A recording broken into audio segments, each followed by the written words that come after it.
Class ఆగద్దు, class ఆగద్దు.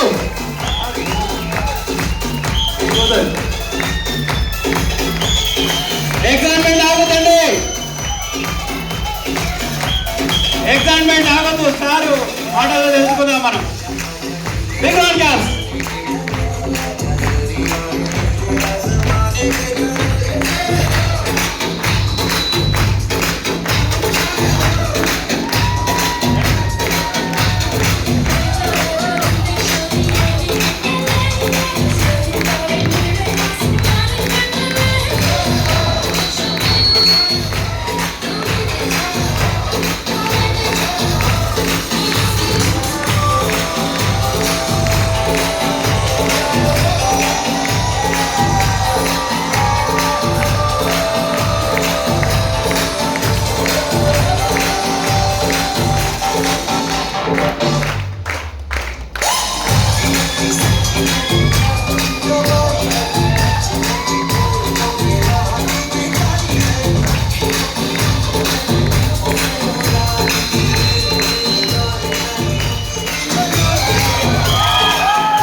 Thank you very much. Thank you.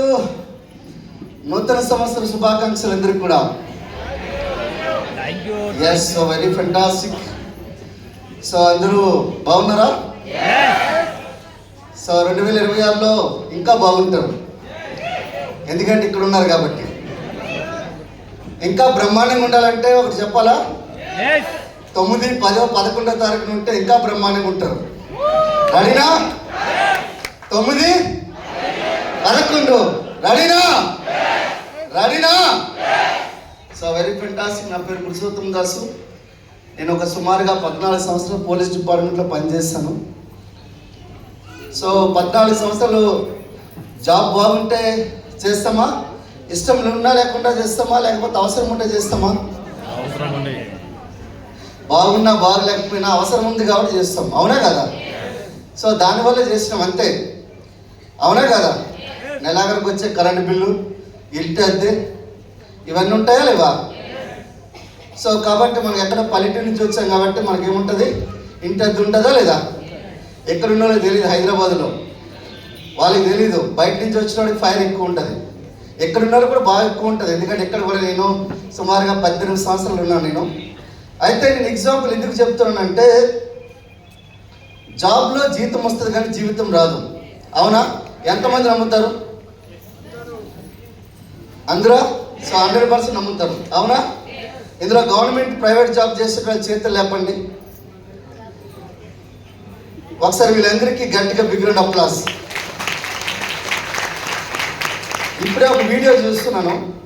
ఆ వీడియోలో ఒక కవాత్, ఆర్మీ కవాత్ జరుగుతుంటే ఇట్లా పట్టుకుంటే ఇట్లా పట్టుకున్నారు అనమాట. పడిపోతుంటే ఇట్లా పట్టుకున్నారు. ఆ వ్యక్తిని తీసి ఇక్కడ పడుకోబెట్టారు. ఆ ప్లేస్లో ఇంకొకటి వచ్చి నిలబడ్డాడు. ఇదే జాబ్ పరిస్థితి, అవునా కాదా? ఇదే పరిస్థితి. ఎట్లా జాబ్ ఎట్లుంటుంది అనుకునంటే, ఇప్పుడు చెరుకు పిప్పు ఉంటుంది, ఐడియా ఉందా? చెరుకు మామూలుగా ఫస్ట్ లోపల పెడతాడు, జ్యూస్ ఫస్ట్ లాగుతాడు, సెకండ్ సారి మడత పెట్టి పెడతాడు, అవునా కదా?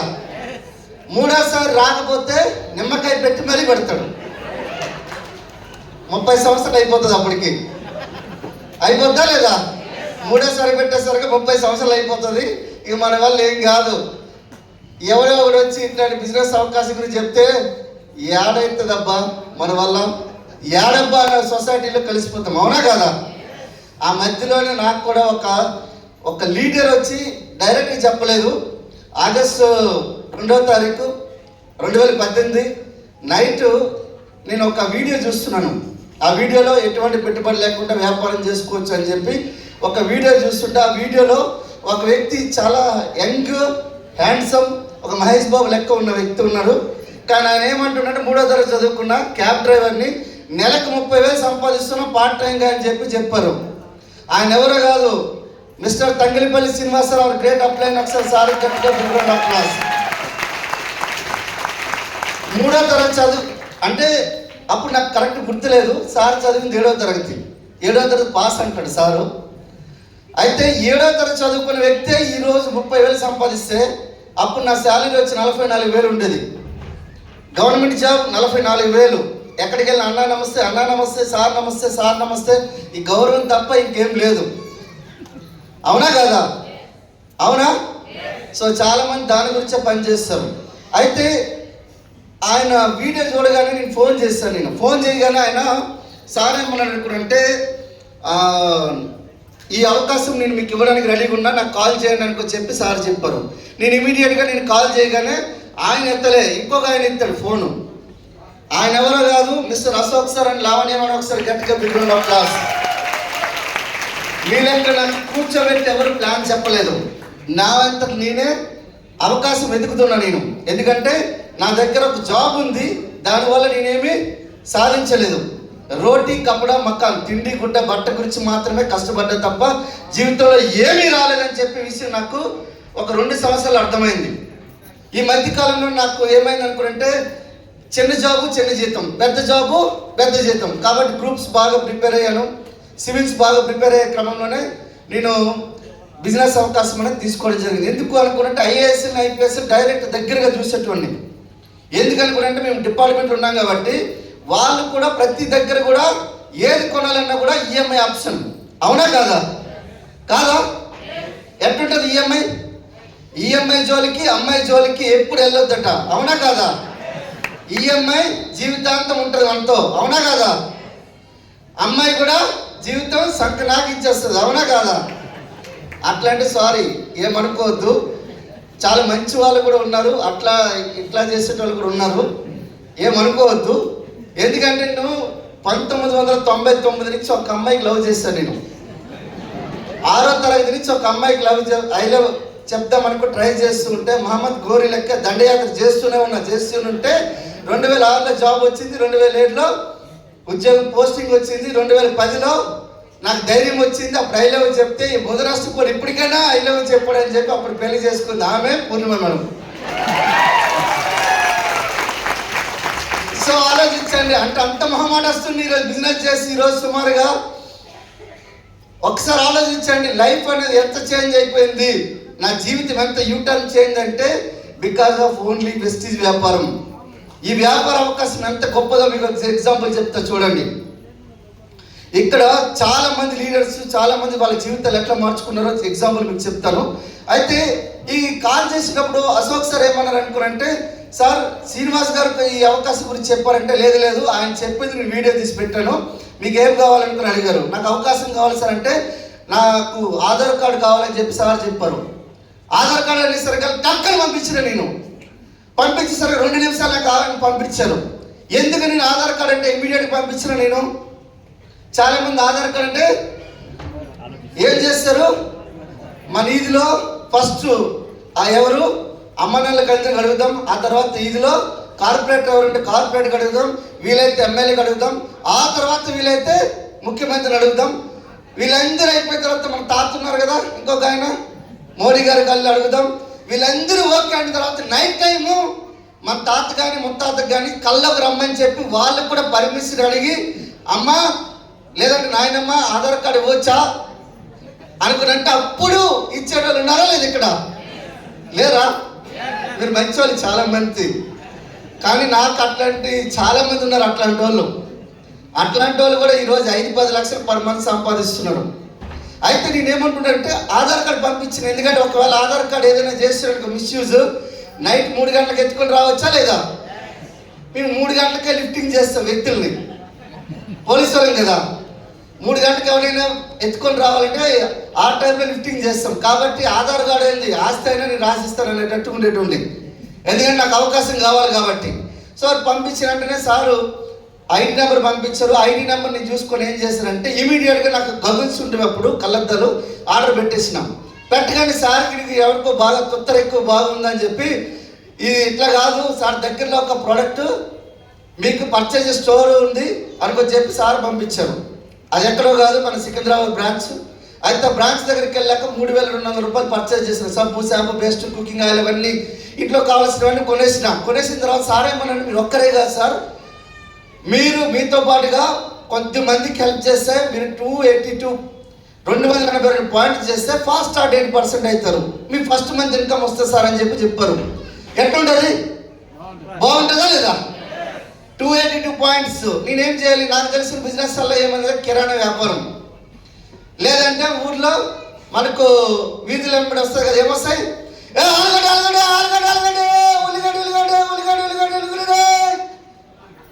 ఇట్లా మన చెవులు మూసుకుంటావా లేదా? ఇట్లానే కదా, ఇదే మనకు తెలిసిన వ్యాపారం. ఏం తెలుసు? తెలియదు కదా. సో ఏం చేసినామంటే సరే అనుకో చెప్పిన. అప్పుడులో నాకు ఒక ఆయన తెలిసిన వాళ్ళు ఉండేవాళ్ళు, ఇరిగేషన్ డిపార్ట్మెంట్. ఆ ఇరిగేషన్ డిపార్ట్మెంట్ వాళ్ళకి ఫోన్ చేశారు. వాళ్ళు ఎంత నాకు నమ్మేటోళ్ళంటే, నేను 4 బాంబులు తయారు చేస్తున్నా అనుకునంటే అందులో ఒక బాంబు తయారు చేసి నాకు పంపించి దాసు అంటారు వాళ్ళు. అంత నమ్మకస్తులు వాళ్ళు. కాబట్టి వాళ్ళకి ఏం చెప్పినంటే మీ ఆధార్ కార్డు పంపించమని పంపించారు. డబ్బులు ఎంత అవసరం అంటే 3500 అని చెప్పాను నేను. ఈ 3500 పర్చేజ్ చేసి వాళ్ళకి ప్రోడక్ట్ ఇచ్చేసాం. ఇంకా 2000 రూపాయలు బిజినెస్ తక్కువ ఉంది. సో 2000 బిజినెస్ తక్కువ ఉంది కాబట్టి 2000 రూపాయలు ప్రోడక్ట్ నేను తీసుకున్న తర్వాత నాకు తెలిసిన వాళ్ళు ఎవరు లేరు, పోలీస్ స్టేషన్లో ఉన్నారు. ఈ ఉన్న వాళ్ళకి ఎలా చెప్పాలో తెలియదు. కాబట్టి పోలీస్ స్టేషన్లో 2000 రూపాయలు ప్రోడక్ట్, సబ్బు, షాంపూ, పేస్టు, 5 పేస్టులు, 5 సోపులు, 5 షాంపూలు, 5 కుకింగ్ ఆయిల్ కదా, 2 కుకింగ్ ఆయిల్స్ అట్లా కొనుక్కొని ఇట్లా పెట్టేసిన తర్వాత ఎట్లా అమ్మాలి? సోపు పేస్ట్ ఇట్లనే పట్టుకుని ఇట్లా అనుకుని అనేసరికి ఇంటర్నేషనల్ క్వాలిటీ ప్రొడక్ట్స్ దుబాయ్లో అమ్ముతున్నాం, ఇక్కడ అమ్ముతున్నాం.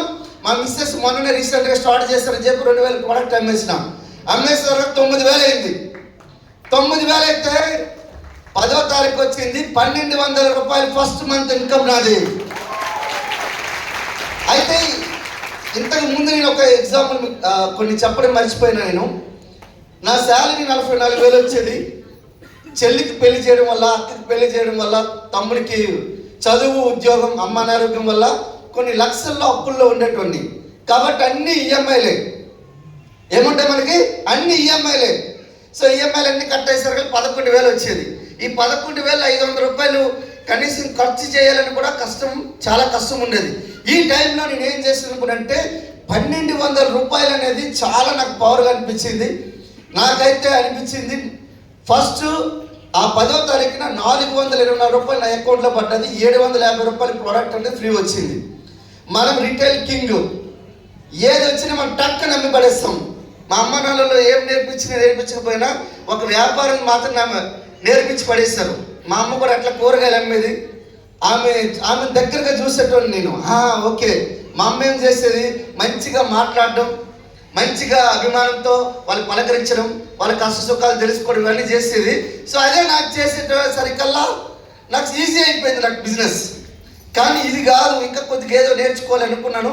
కానీ ఈ ప్రాసెస్లోనే నెక్స్ట్ మంత్ 500, ఆ నెక్స్ట్ మంత్ 900, నెక్స్ట్ మంత్ 1100, 5వ నెల ఇన్కమ్ వచ్చేసరికల్లా రాత్రి 2 గంటల టైంలో ఒక మర్డర్ ఇన్వెస్టిగేషన్ అవుతుంది.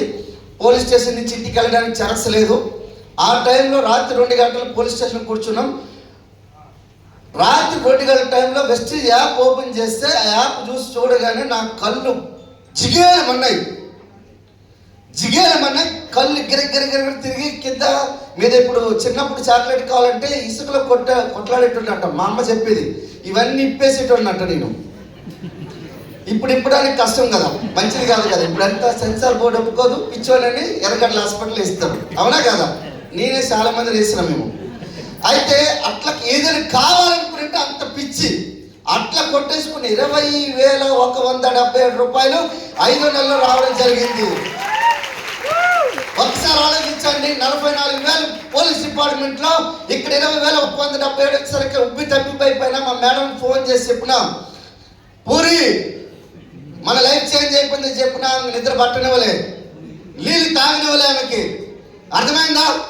రాత్రి 2 గంటల నుంచి 5 గంటల వరకు ఫోన్ చేస్తూనే చెప్తున్నా బిజినెస్ అట్లా చేయాలి, ఇట్లా చేయాలి, అట్లా చేయాలి, ఇట్లా చేయాలి అని చెప్పిన ఈరోజు 20,000 కాస్త నెలకి 20 లక్షలు పర్ మంత్ అయింది.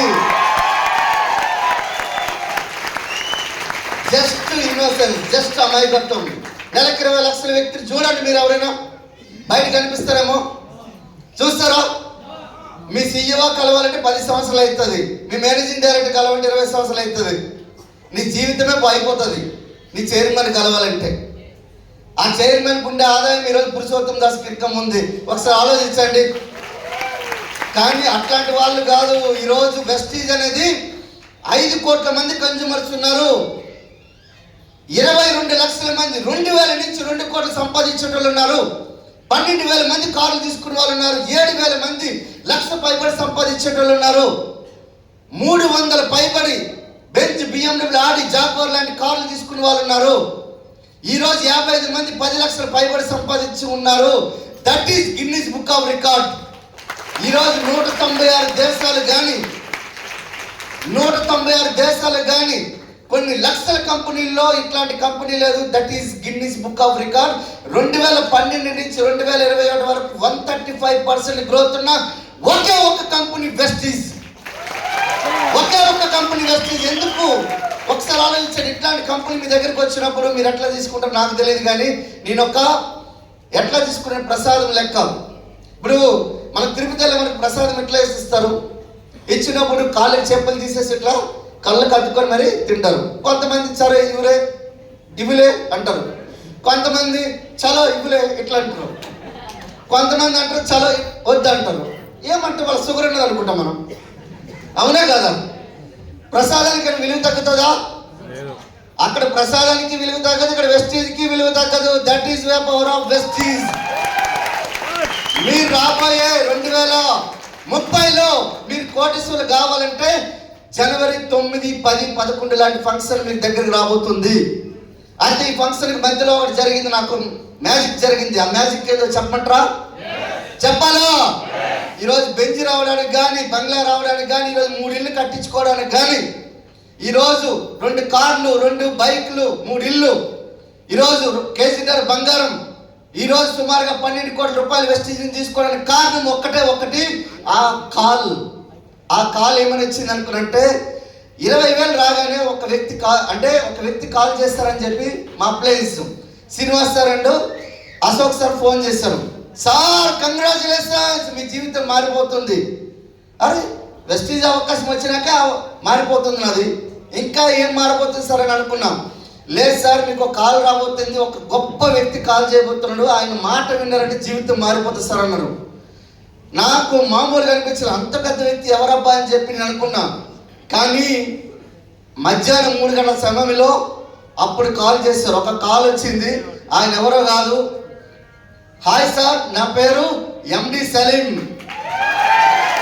మీకు సూపర్ అప్లైన్ అవుతాను, మీకు 20,000 ఇన్కమ్ వచ్చింది, పార్ట్ టైంగా చేసిన చాలా ఫాస్ట్గా చేస్తున్నారు, కంగ్రాచులేషన్ సార్ అన్నారు. సార్ అనేసరికి ఎట్లుంటుంది, గాలి కొట్టాను ఇట్లా, నేను ఇట్లా తేలిపోతున్నాను. అక్కడికి వెళ్ళేసరికల్లా ఏమన్నానంటే, సార్ 20,000 నుంచి మీకు 1,00,000 రూపాయలు కావాలా? 1,00,000 సార్, 10 లక్షలు కావాలన్నా. 10 లక్షలు కావాలి సార్ అన్న. నా ఎక్సైట్మెంట్ చూసి, సార్ నాకైతే 20,000 గురించి నాకు తెలుసు, 1,00,000 రూపాయల గురించి నాకు చెప్పడం నాకు తెలీదు, 1,00,000 రూపాయలు సీక్రెట్ కావాలంటే మీరు ఢిల్లీ రావాలి సార్ అన్నారు. ఢిల్లీనా? ఏం సార్ పోలీస్ స్టేషన్లో 300 కేసులు ఉన్నాయి, వారెంట్లు ఉన్నాయి, నాకు ఇన్ని పెండింగ్లు ఉన్నాయి, అవి ఉన్నాయి, ఇవి ఉన్నాయి, అసలు నాకు ఖాళీ లేదు సార్, నేను లేకపోతే పోలీస్ స్టేషన్ లేదు, లేకపోతే తెలంగాణ రాష్ట్రం నడవదు అని చెప్పడానికి ఉంటాయి, అవునా కాదు? నేనేం చెప్పలే అనుకో చెప్పి నోరు మూసుకొని సార్ సరే సార్ వచ్చేస్తా సార్ అన్న 10,000 ఉండేది, ఇంకో 10,000 నాకు ఎక్స్ట్రా అవసరమవుతుందని అనుకున్నా నేను. కానీ సారే మనం మీరు ఒక్కరు కాదు సార్, వైఫ్ అండ్ హస్బెండ్ ఇద్దరు వచ్చారనుకోండి 2 సంవత్సరాల పని 6 నెలల్లో పూర్తి అవుతుందని సార్ చెప్పారు. 2 సంవత్సరాల పని 6 నెలలు బాగుంటుందా? నాకేం కావాలి? టైం ఫ్రీడింగ్ కావాలి, జాబ్ ఫ్రీడింగ్ కావాలి, డబ్బులు కాదు. డబ్బులు కావాలనుకుంటే ఎలాగైనా సంపాదించవచ్చు, అవునా కాదా? కానీ నాకు టైం ఫ్రీడింగ్, మనీ ఫ్రీడింగ్ కావాలి. ఇప్పుడు లేదు అదే. మన చరణ్ సింగ్ సార్ మేము కార్లో కూర్చొని మాట్లాడు, కోటీశ్వర్లు కానీ కన్నతండ్రిని కుక్కని తండ్రుండ్రు బయట. కన్న తల్లిని మామూలు కాదు, ఏడబడతాడో బయట వదిలేస్తూ ఉన్నారు. కానీ సంస్కారం లేదు, నీతి నియమాలు లేవు. అట్లాంటిది ఏం కావాలి మనకి అవసరం లేదు. కానీ సార్ ఏమన్నారంటే అక్కడ వస్తే అన్ని నేర్చుకొస్తారన్నాడు. సార్ అని చెప్పేసరికల్లా మేడం నేను కావాలంటే 30,000 ఖర్చు అవుతుంది. మా మేడం మీద ప్రేమగా ఒక ఉంగరం పెట్టింది నాకు. ఆ ఉంగరం పెడితే ఆ ఉంగరం తీసి ముత్తూట్లో పెడితే 30,000 నేను అడిగిన 20,000 ఇచ్చారు వాళ్ళు. నువ్వు ఇచ్చిందే తులం బంగారమా? ఇచ్చిందే 2-3 గ్రాములు. ఎట్లా వస్తే డబ్బులు అనుకో చెప్పి కొంచెం తక్కువ ఇచ్చారు. ఆ 20,000 కలిపి సార్కి పంపిస్తారు, టికెట్లు చేస్తారు. టికెట్లు చేసిన తర్వాత సార్ ఏమన్నాడంటే మళ్ళీ మెలుగు పెట్టాడు. సార్ మీ దగ్గర టీం ఉంది కదా, టీం కూడా రావాలన్నాడు. 300 మంది టీం ఉన్నారు, అందులో 200 మంది ప్రోడక్ట్ వాడేటోళ్ళు, ఇంకో 100 మంది నాతో పనిచేసేటోళ్ళు, వర్క్ చేసేటోళ్ళు. వాళ్ళు ఫోన్ చేస్తే ఇమీడియట్గా లిఫ్ట్ చేస్తారు. చలో చలో ఇట్లా అంటారు అనమాట. సరే అనుకో చెప్పి అనుకున్నా, ఒరే నాకు 100 మంది టీం ఉన్నారు, గట్టి టీం ఉన్నారు. ఎట్లుంటుంది మనకి మగధీర సినిమాలో ఒక డైలాగ్ ఉంటుంది కదా, 100 మందిని ఒకేసారి పంపివు షేర్ఖాన్. ఇట్లా అన్నట్లు 100 మందిని ఒకేసారి పంపివ్వాలనుకునేటట్లుగా 100 మంది టీం ఉండేటోళ్ళు. ఎంతమందికి ఇక్కడ కార్లు కావాలి? ఎస్, గట్టిగా ఒకసారి బిగినర్ అప్లాజ్. ఎత్తకపోతే రావు. మధ్యాహ్నం 12 గంటల టైంలో తదాస్తు జవాలు తిరుగుతూ ఉంటారు, చేతులు ఎత్తిన వాళ్ళకే తదాస్తు అంటారు. ఎంతమంది కోటీశ్వరులు అవుదాం అనుకుంటున్నారు? తదాస్తు. ఎంతమంది బెంచికాలు కొందాం అనుకుంటున్నారు? ఎంతమందికి 7 వారాలు నగలు కావాలనుకుంటున్నారు? తదాస్తు. మగవాళ్ళు ఎత్తట్లేదు. ఆడపిల్లలకు కొన్నారనుకో వాళ్ళు సంతోషంగా ఉంటారు, మగవాళ్ళు వాళ్ళు కొనిచ్చారనుకో మగవాళ్ళు సంతోషంగా ఉంటారు, లేకపోతే పీక నొక్కుతారు, అవునా కదా? ఏమో నీకు నొక్కరేమో నాకు నొక్కేటోళ్ళు ఉన్నారు. అంటే అక్క చెల్లి ఉన్నారు, నాకు 2 అక్కలు, ఒక అక్క చెల్లి ఉన్నారు, తర్వాత మా మిస్సెస్. వీళ్ళు కొనివ్వాలా లేదా? అవునా? అయితే ఈ మధ్యలో ఇట్లనే ఎత్తేటోళ్ళు ఈ 100 మంది కూడా వీళ్ళెక్కే చలో చలో అనేటోళ్ళు. ఈ 100 మందితో నాకు ఈజీగా వస్తారనుకుని ప్రతి ఒక్క ఇంటి దగ్గరికి వెళ్ళి నాకు పెళ్ళికి పిలిచినట్టే, అక్కడ ఫంక్షన్ ఉంది, మీ జీవితాలు మారబోతున్నాయి, మనకు కార్లు రాబోతున్నాయి, ఇల్లు రాబోతున్నాయి అనుకునేసరికల్లా నేను ఈ 100 మంది దగ్గరికి వెళ్ళి 1,00,000 కారణాలు చెప్పినారు. ఒక్కడు కూడా ఎస్ అని చెప్పడానికి రెడీ లేడు. కానీ అట్లా ఇట్లా చేస్తే అక్కడ తాజ్ మహల్ ఉంటుంది, అక్షర్ధామ్ ఉంటుంది, అది ఉంటుంది, ఇది ఉంటుంది, మనకు ఆల్రెడీ డైరెక్ట్ పార్లమెంట్ దగ్గర ఉంటుంది. వీలైతే మనకు అక్కడ ఎంపీలు కలవచ్చు, మినిస్టర్లు కలవచ్చు, వీలైతే మనకు రాష్ట్రపతి, ప్రధానమంత్రి కలవచ్చు అని చెప్పి ఏది పడితే చెప్తే అట్లా ఇట్లా చేసి 20 మంది రెడీ అయ్యారు. ఆ 20 మంది మా ఇద్దరం. మా మిస్సెస్ ఎట్లా అనుకున్నంటే జీ హుజూర్ అంటది ఇప్పుడు కూడా, హాజీ హాజీ సరే అంటది ఎక్కడికైనా. అందుకని ఆమెకి ఏం చేసిన, కేజీన్నర బంగారం కొన్నా ఆమె గురించి హాజీ హాజీ అన్నందుకు. తర్వాత నేషనల్ అవార్డు కూడా 2 ముఖ్యమంత్రులు 2 కేంద్ర మంత్రులతో ఇప్పించాను. బాగుందా? ఒకసారి ఆలోచించండి. పిల్లలు చేసే, తల్లిదండ్రులు చేసే మంచి కర్మలు పిల్లలకు అందుకుంటాయి ఆటోమేటిక్గా. మా పాపకు కూడా ఈరోజు 13 మెడల్స్ తీసుకుంది. అందుకనే గవర్నర్ పిలిచి కూడా ఫోటో ఇచ్చారు. ఒకసారి ఆలోచించండి, 13 మెడల్స్ తీసుకుంది, అందులో 5 గోల్డ్ మెడల్స్ ఉన్నాయి మా పాపకి. అర్థమైందా? సో ఒకసారి ఆలోచించండి, మన తల్లిదండ్రులు చేస్తే మంచి కర్మలు, మంచి పనులు అనేది పిల్లలకు కూడా వస్తాయంటే ఇదే ఈజీగా. మేము కలవడానికి సంవత్సరాలు పట్టింది, కానీ వాళ్ళు ఈజీగా 4-5 సంవత్సరాల నుంచి కలిసి వచ్చేసినారు వాళ్ళు. అయితే ఈ మధ్యలో ఈ 20 మంది 2 మంది కలిసి 22 మంది ట్రైన్ ఎక్కుతామని కూర్చుందామని ప్లాన్ చేసుకున్నాం. మార్నింగ్ 5 గంటలకి తెలంగాణ ఎక్స్ప్రెస్. ఆ తెలంగాణ ఎక్స్ప్రెస్ దగ్గర 5 గంటలకి మేము ఫోన్ చేసి కూర్చొని ఒక 11 మంది అప్పటి వరకు వచ్చారు. మిగతా 9 మంది ఫోన్ లిఫ్ట్ చేయట్లేదు. ట్రైన్ టికెట్లు అయిపోయినాయి, అక్కడ హోటల్ టికెట్స్ అయిపోయినాయి, అక్కడ ఎఫ్ఆర్ టికెట్స్ అయిపోయినాయి. 11 మందిలో 11 మంది వచ్చారు, 9 మంది రాలేదు. 9 మంది రాకపోయేసరికి నాకు అనిపించింది, అరే ఏదిరా ఈ 9 మంది కూడా ఇంత కష్టపడి తీసుకొని వస్తే వీళ్ళు ఫోన్లు ఎత్తరైంది అనుకో చెప్పి బాధతో నేను సలీం సార్ ఫోన్ చేస్తే సార్ అన్నారు ఆయన ఒక వరం ఇచ్చాడు నాకు. ఎట్లాంటి వరం ఇచ్చాడు? దాస్ సార్ మీకేం ప్రాబ్లం లే, మీ దగ్గర 9 మంది రాలేదు, నా దగ్గర 40 మంది రాలేదు సార్ అన్నాడు. ఎట్టుంటది? బాగుంటుందా లేదా? అవునా? మామూలుగా మేము దొంగలు ఇడిచిపెట్టేసిన అనుకో, నా దగ్గర ఒక దొంగ పోయింది అనుకుని అంటే అప్పుడు మీ ఇన్స్పెక్టర్ ఫోన్ చేసిన సార్ దొంగ పోయినట్టు వరకు దగ్గర ఒక్కడే పోయాడు, నా దగ్గర 5 మంది పోయారంటే ఎట్టుంటది? మన చెవిలో తేనె పూసినట్టు అనిపిస్తుందా లేదా? అట్లనే సార్ ఫోన్ చేయగా 40, నా దగ్గర ఓన్లీ 9 అనుకున్నాం. కానీ మధ్యలో అయితే నేను ఎక్కిచ్చేసిన, కూర్చోబెట్టిన, వాళ్ళని తీసుకుని వెళ్ళి నేనేం చేసిన అనుకున్నంటే డైరెక్ట్ సీదా మధ్యలో ఒక తాజ్మహల్ గారు ఫోటో తీపిచ్చారు ఇట్లా, ఎందుకంటే వాళ్ళు ఒప్పుకున్నాం కదా, ఫోటో తీపిచ్చి డైరెక్ట్ కూర్చోబెట్టిన. మార్నింగ్ 9 నుంచి నైట్ 9 వరకు పక్కకు కూడా ఒక్క వ్యక్తి కూడా పక్కకు కూడా జరగలేదు. ఆ 11 మందిలో ఇప్పుడు 9 మంది 1 లక్ష నుంచి 10 లక్షల రూపాయలు సంపాదిస్తున్నారు. అందులో ఒక వ్యక్తి చనిపోయారు, మిగతా ఒక వ్యక్తి బిజినెస్ లేరు. 9 మంది కోటీశ్వరులు అయ్యారంటే ఈరోజు ఆలోచించండి. కానీ ఈరోజు అందులో 9 మంది ఎక్కడున్నారో ఎత్తకట్లేదు, ఇప్పటికే దొరకట్లేదు వాళ్ళు. అప్పుడప్పుడు బెంచ్ వెళ్ళేటప్పుడు మధ్యలో కలిసి దాసు అంటారు, వాళ్ళు ఇప్పటికీ కలబడట్లేదు. మీరు అట్లాంటి నిర్ణయం తీసుకోకండి. నెక్స్ట్ టైం ఇప్పుడు 11 మంది తీసుకెళ్ళాం, నెక్స్ట్ టైం మేము అదే 11 కాస్త 110 అయింది, 110 కాస్త 1000 మంది అయింది, 1000 మంది కాస్త 2000 మంది అయింది. 2000 మందిని ఈరోజు ఎఫ్ఆర్లు కూర్చోబెడితే ఈరోజు 20 లక్షలు పురుషోత్తం దాస్ మాట్లాడుతున్నాడు. That is power of family function. ఒక్కసారి ఆలోచించండి. ఒక కానిస్టేబుల్ వచ్చి ఈరోజు కమిషనర్ దగ్గర లేనివి ఈరోజు కానిస్టేబుల్ దగ్గర ఉన్నాయి. కొన్ని కానిస్టేబుల్ లెక్క ఈరోజు బెంచ్ కార్లు నడపగలుగుతాడా? కొన్ని ఫ్యామిలీలు ఎవరైనా బెంచ్ కార్లు కొనగలిగే సామర్థ్యం ఉందా? ఇక ముందు ఎవరైనా కొనగలుగుతారా? ఒకసారి ఆలోచించండి. కానీ వెస్టీలో ఎఫ్ఆర్ఈలో వస్తే మీరు కూడా కొనబోతున్నారు. రెడీనా? ఈ రోజు నుంచి 9, 10, 11 నా పేరు, మీ పేరు కూడా 9, 10, 11. మీ పేరేంటి?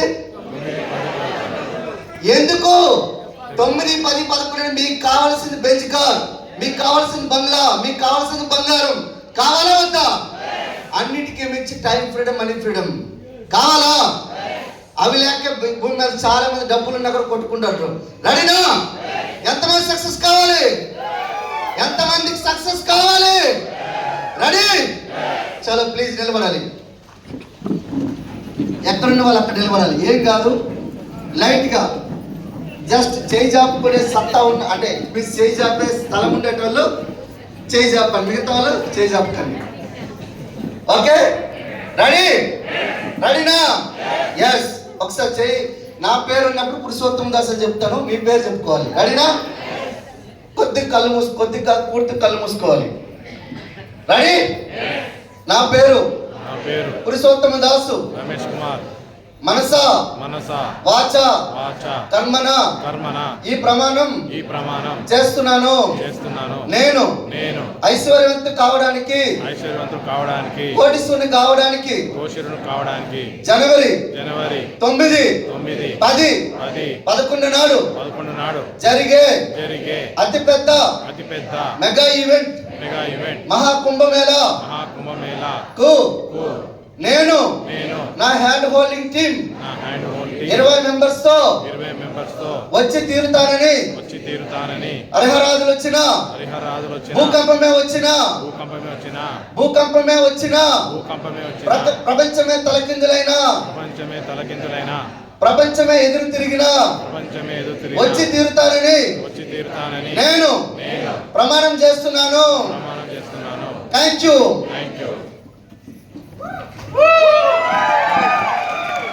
సార్ ఒకసారి బీగ్రౌండ్ కి ఆశించవచ్చు.